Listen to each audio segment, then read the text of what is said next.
Hello! Hi అండి. నేను మీ లక్ష్మీ సుజాత. ఈరోజు మనం బ్లౌజ్ కటింగ్ తయారు చేసుకుందాము. బ్లౌజ్ కటింగ్‌ని ముందు ఇలా లైనింగ్ తీసుకొని, బ్లౌజు మనం హ్యాండ్ ఎంత పొడవు కావాలనో అంత పొడవు వరకు మార్క్ చేసేసుకోవాలి. ఆహ్, బ్లౌజ్ హ్యాండ్స్ నేనిప్పుడు తీసుకుంటున్నాను. హ్యాండ్ కింది వైపు ఎంత కావాలో అంత మార్క్ చేసుకొని, సంక దగ్గర ఒక మార్క్ చేసుకొని, భుజాల దగ్గర ఒక మార్క్ చేసేసుకోవాలి. దీన్ని మొత్తం కింది వరకు కలుపుకోవాలి. ఈ హ్యాండ్ నాకి సరిపోదు. నేనిక్కడ క్లాత్ యాడ్ చేసుకోవాలి. సంక చిప్పలనేవి పడతాయి. మనము ఇప్పుడు దీన్ని మళ్ళీ ఒకసారి నీట్‌గా అంతా కొలుచుకొని కరెక్ట్‌గా ఉందా అని, లేదా అని 1కి 2 సార్లు మనము దీన్ని చూసుకున్న తర్వాత మనము మార్క్ చేసుకొని కట్ చేసేసుకోవాలి. ఫస్టు బ్లౌజ్ కట్ చేసుకునేటప్పుడు హ్యాండ్స్‌ని మాత్రమే తీసుకోవాలి. మనకి క్లాత్ ఏదన్నా తక్కువ ఉన్నా, ఏదన్నా ఇబ్బంది ఉన్నా మనకి క్లాత్ అడ్జస్ట్ అవ్వాలి అని అనుకుంటే మనం ఫస్ట్ హ్యాండ్స్ వరకు కట్ చేసుకోవాలి. హ్యాండ్స్ అయితే కట్ చేశాను కదా! ఇప్పుడు ఈ హ్యాండ్ పెట్టి మనము శారీలో వచ్చిన బ్లౌజ్‌ని మనం ఒకసారి నీట్‌గా పెట్టేసుకొని కట్ చేసేసుకుంటే అయిపోతుంది. ఇప్పుడు చూసారా, మార్క్ చేస్తే కరెక్ట్‌గా నా సంక వరకే ఉంది.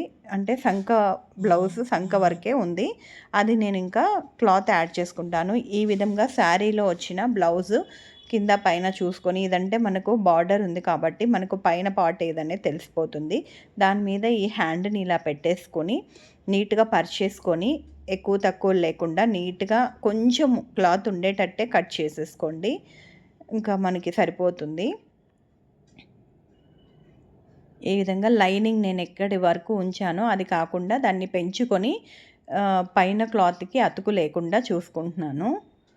ఇలా బ్లౌజ్ అయితే రెడీ అయిపోయింది. బ్లౌజ్ హ్యాండ్ అయితే రెడీ అయిపోయింది. మళ్ళీ ఈ లైనింగ్‌ని నీట్‌గా ఇలా తీసుకొని వెనుక భాగాన్ని మనము మార్క్ చేసుకొని దాన్ని కూడా కట్ చేసుకోవాలి. కింది వైపు ఏదన్నా ఎక్కువ తక్కువలుంటే దానిని నీట్‌గా కట్ చేసేసుకోవాలి. కట్ చేసుకొని ఈ విధంగా పరుచుకొని మనము వెనకల నడుము చూసుకొని డైరెక్ట్‌గా నడుముది పెట్టేసుకోవాలి. కుట్లల్లోకి మళ్ళీ డాట్స్ పెడతాం కదా! మనం వెనకాల 2 డాట్స్ పెడతాం కదా! ఆ డాట్స్‌కి ఉండే విధంగా చూసుకోవాలి. ఇది బ్లౌజ్ చాలా పాతదనమాట. నేను ఇది మెజర్మెంట్‌కి తీసుకున్నాను. కానీ నేను దీనికి తగినట్టుగా కొంచెం ఎక్కువ పెట్టేసుకుంటున్నాను కుట్లల్లోకి. ఇప్పుడు వెనకాల వీప్ అనమాట. వీప్ రౌండ్ ఉంటది కదా! వెనక నెక్ రౌండ్ ఉంటది కదా! ఆ రౌండ్‌కి మార్క్ చేశాను. ఇప్పుడు మనము బ్లౌజ్‌లో కూడా ఇలా పొడవు పెట్టేసుకొని చూసుకొని పొడవు కూడా మార్క్ చేసేసుకోవాలి. తర్వాత మనము వెనకాల నెక్ పెట్టుకున్నాం కదా! నెక్ కరెక్ట్‌గా మిడిల్‌లో మార్క్ చేసేసుకొని బ్లౌజ్ మీద ఈ విధంగా రౌండ్ తిప్పేసుకోవాలి. ఈ షోల్డర్ దగ్గర మనము రౌండ్ చిన్నదవుతుంది అని అనుకుంటే మనం 3 వేళ్ళు కరెక్ట్‌గా చూసుకొని పెట్టేసుకోవాలి. 3 వేలు కరెక్ట్‌గా చూసేసుకుంటే ఒక మీడియం బ్లౌజ్ అనేది షోల్డర్ కరెక్ట్‌గా సరిపోతుంది. ఇప్పుడు మనము సైడ్స్ కూడా సంక వరకి ఎంతుందో చూసుకోవాలి. ఒక హాఫ్ ఇంచు కంటే కొంచెం తక్కువే పెట్టుకోవాలి కుట్లల్లోకి. ఎక్కడ కూడా హాఫ్ ఇంచ్ కంటే సగం హాఫ్ ఇంచ్‌లో సగం కుట్లకు పెట్టేసుకోవాలి మనము ఎక్స్ట్రా క్లాత్. ఇప్పుడు దీన్ని కలిపేసాను కదా! ఇక్కడ చూసుకోండి ఒకసారి 3 ఫింగర్స్ వరకు ఉందా లేదా చూసుకొని కరెక్ట్‌గా మార్క్ చేసుకోండి. ఇలా కట్ చేసేసుకోవాలి. కత్తెర మనము సీజర్స్ స్టార్ట్ చేసినప్పటి నుంచి రౌండ్ తిప్పేటప్పుడు ఎక్కడ కూడా మళ్ళీ బయటకు తీయకుండా తిప్పితే మనకి రౌండ్ అనేది కరెక్ట్‌గా వస్తుంది. ఈ విధంగా మొత్తం వెనక పార్ట్ అయితే మనం కట్ చేసేసుకోవాలి.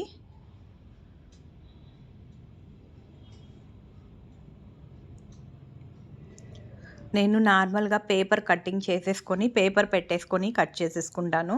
చాలా త్వరగా అయిపోతది. ఈజీగా అయిపోతది. ఇదైతే ప్రతిసారి మనము మెజర్మెంట్స్ చూసుకోవాల్సొస్తది కదా! నేనిప్పుడు క్రాస్ కటింగ్ తీసుకుంటున్నాను. క్రాస్‌కి మనము ఏ విధంగా అయితే క్లాత్ అడ్జస్ట్ చేసుకొని క్రాస్ ఎటువైపు వస్తే అటువైపే మనము క్రాస్ తీసుకోవాలండి. షోల్డర్ దగ్గర మార్క్ చేసుకోవాలి. అలాగే సంక వరకి మార్క్ చేసేసుకోవాలి. కిందకి కూడా మార్క్ చేసి పెట్టుకోవాలి. ఈ ముందర నెక్ మాత్రం నేను అందాజుగా గీస్తున్నాను. మళ్ళీ బ్లౌజ్ పెట్టి ఎలా తిప్పుకోవాలో నేను చూపిస్తాను. బ్లౌజు ఎప్పుడు కూడా హుక్స్‌ల పట్టీనే తీసుకోవాలండి. హుక్స్‌లు ఉండే వైపే తీసుకోవాలి. తీసుకొని హాఫ్ ఇంచ్ ఇప్పుడు ఇక్కడ కరెక్ట్‌గా మన బ్లౌజ్ నుంచి పైకి హాఫ్ ఇంచ్ ఎక్కువ పెట్టుకోవాలి. అలాగే హుక్కు మూడో హుక్ ఉంటుంది కదా, అక్కడి వరకు అక్కడి నుంచి మనము క్రాస్ బెల్ట్ వేసుకోవాలి కదా, కుట్లకు వదిలేసి పెట్టుకోవాలి. సైడ్ కూడా కుట్లకు వదిలేసి పెట్టుకోవాలి. ఇప్పుడు మిడిల్లో కూడా చూసుకోవాలి. చూసుకొని మిడిల్లో కరెక్ట్గా పెట్టుకున్నా సరిపోతుంది. ఎందుకంటే మిడిల్లో సాగుతుందనమాట క్లాత్. కరెక్ట్గా పెట్టేసుకోండి. పెట్టుకొని ఇప్పుడు దీన్ని అంతటిని కూడా మార్క్ చేసేసుకోవాలి. అంటే ఈ డాట్లన్నీ కూడా మనం కలిపేసుకోవాలి. ఇక్కడ మనం కిందకి ఎక్కువ దిగింది అంటే మనకి చెస్ట్ ఎక్కువగా ఉంటే మనం కిందకి దించుకోవాలి. లేదంటే అంత వంపు కూడా అవసరం లేదు, కొంచెం పైకే పెట్టుకుంటే సరిపోతుంది. మనం ఒకవేళ కొంచెం లావు ఉన్న వాళ్ళైతే మనం ఈ విధంగా కొంచెం ఎక్కువ పెట్టుకోవాలి. లేదంటే కొంచెం కరెక్ట్గా మరీ ఇంత వంపేం తిప్పనవసరం లేదు. లావు ఉండే వాళ్ళకి బ్లౌజ్ కరెక్ట్గా కూర్చోవాలంటే ఇలా వంపు తిరగాలి. ఇక్కడ 1/2 ఇంచు కట్ చేసేసుకోవాలి. ఈ 1/2 ఇంచుని గుర్తుపెట్టుకోండి, కట్ చేసినట్టుగా, లోతు తీసినట్టుగా. ఎందుకంటే మనము పైన శారీలో ఉండే బ్లౌజ్ క్లాత్ యాడ్ చేసినప్పుడు మనం కరెక్ట్గా గుర్తుపెట్టుకోకపోతే మళ్ళీ కట్ చేసామంటే కన్ఫ్యూజ్ అయిపోతాము. సో అక్కడ మనం గుర్తుపెట్టుకోవాలి. ఇప్పుడు క్రాస్ బెల్ట్ తీసుకోవాలి. క్రాస్ బెల్ట్ మామూలుగా కొంచెం హెవీగా ఉండే వాళ్ళకైతే 3, 2.5 అలా తీసుకోండి, సరిపోతుంది. ఎంత పొడవు ఉందో చూసేసుకొని అలా మార్క్ చేసేసుకొని కట్ చేసేసుకోవడమే. సన్నగా ఉండే వాళ్ళకైతే మరీ క్రాస్ బెల్ట్ కూడా కొంచెం చిన్నదే సరిపోతుంది. హెవీ ఉన్న వాళ్ళకి మాత్రమే ఇంత క్రాస్ బెల్ట్ అవసరం అవుతుంది. ఇలా కట్ చేసుకున్నాం కదా, ఇప్పుడు మనం కట్ చేసుకున్నవన్నీ కూడా అసలైన బ్లౌజ్ క్లాత్ మీద పెట్టేసి, శారీ బ్లౌజ్ క్లాత్ ఉంటుంది కదా, దాని మీద ఇవన్నీ కూడా పరిచేసి ఎటువైపు అయితే నీట్గా మనకి సెట్ అవుతుందో చూసుకొని మనం కట్ చేసుకోవాలి. ఇప్పుడు వెనక భాగం కట్ చేయబోతున్నాను. కొంచెం ఒక 1/2 ఇంచు అంతా కూడా ఎక్కువ పెట్టుకుంటాను. ఎందుకంటే ఇది లైనింగ్ కదండి, లైనింగ్ అటాచ్ చేశాక మిగిలిందంతా కూడా మనం కట్ చేసేసుకోవచ్చు. అందుకని నేను కొంచెం ఎక్కువే పెట్టేసుకొని కట్ చేసుకుంటాను. ఇప్పుడు ఇందులో మనకి వెనక భాగం, ముందర భాగం, అలాగే క్రాస్ బెల్ట్లకి, అలాగే కాజా బెల్ట్కి మనకి ఈ క్లాత్ అవసరం అవుతుంది. చాలా జాగ్రత్తగా చూసుకొని నీట్గా కట్ చేసేసుకోండి.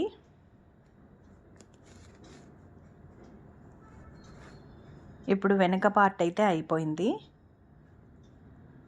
ఇంకా ఈ మిగిలిన దాంట్లో ముందర భాగం తీసుకోవాలి, 2 క్రాస్ బెల్టులు కూడా తీసుకోవాలి.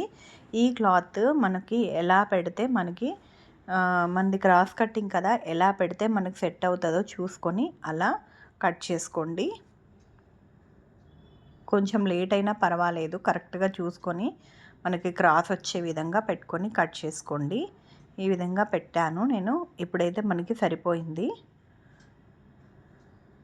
మనం ఇదంతా కూడా అటాచ్ చేసిన తర్వాత అస్తర్ అంటారు కదా, లైనింగ్ని అస్తర్ అంటారు కొన్ని వైపులా, అంతా చూసుకొని కొట్టుకున్న తర్వాత ఆ మిగిలిన క్లాత్ని కట్ చేసేసుకోండి.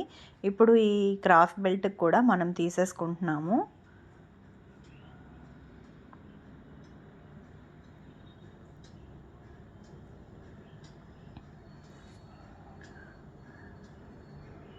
ఈ విధంగా క్రాస్ బెల్ట్ ఎట్లా మనకి సరిపోతే క్లాత్ అలా తీసేసుకోండి. ఒక పక్క నుంచి ఒకటి వస్తుంది, ఇంకో పక్క నుంచి ఇంకోటి వస్తుంది. మనకి లైనింగ్ 2 ఉంటే సరిపోతాయి. లైనింగ్ 2 పెట్టుకోండి. మెయిన్ బ్లౌజ్ వచ్చేసి ఒకటే క్లాత్ పెట్టుకోండి. ఆ పక్క కోటి ఈ పక్క కోటి సరిపోతుంది. 3 పీసులు వేయడం వలన మనకి కొంచెం స్ట్రాంగ్నెస్ అనేది వస్తుంది.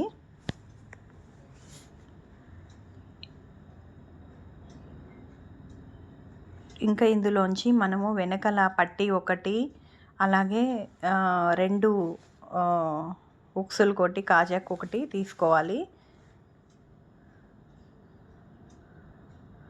అలాగే వెనకల కింద అటాచ్కి ఒకటి తీసుకోవాలి.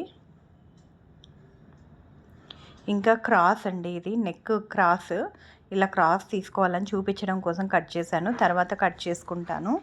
ఇప్పుడు మనకి బ్లౌజ్ అంతా కూడా కరెక్ట్గా అన్ని పార్ట్స్ వచ్చేసాయి. ఇంకా మనం కుట్టుకునేటప్పుడు నీట్గా ఈ ఎక్స్ట్రా అంతా తీసేసుకుంటూ కుట్టుకోవాలి. నచ్చినట్లయితే లైక్ చేయండి, షేర్ చేయండి, కామెంట్ చేయండి. Thanks for watching. బాయ్.